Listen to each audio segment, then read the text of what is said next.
जसं मगाशी आपण बेस्टचा देखील विषय घेतला होता. बेस्टची जागा ही देखील अतिशय प्राईम अशा मोक्याच्या जागा आहेत. बेस्टकडे जर आपण वळलो तर BMCच्या अखेरीत येणाऱ्या बेस्टच्या संख्येमध्ये मुळात कमी संख्या झालेली आहे. BST बसेसची संख्या कमी होणं हा देखील एक चिंतेचा विषय आपण मानता का? आणि केवळ 17% बसेस बेस्टच्या मालकीच्या आत्ता राहिलेल्या आहेत. म्हणजे 83% आणि अर्थात फक्त 2000 बसेस या भाडेतत्वावर सध्या आहेत. त्यामुळे सामान्य माणसाचं वाहतुकीचं एक प्रखर माध्यम म्हणून ज्याच्याकडे पाहिलं जातं ती म्हणजे लालपरी जी आपली BST बस असते. कुठेतरी जाणीवपूर्वक हे माध्यम मारलं जाते असं आपल्याला वाटतंय? नाही, BSTचा मुद्दा असा आहे की BSTची आज जी काय अवस्था झालेली आहे त्यालाही उद्धव ठाकरेच जबाबदार आहेत, कारण 25 वर्ष ते महानगरपालिका चालवत होते.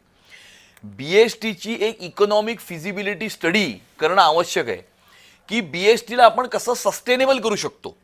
सस्टेनेबल म्हणजे जितका BSTचा खर्च आहे तितके पैसे BSTला मिळाले पाहिजेत.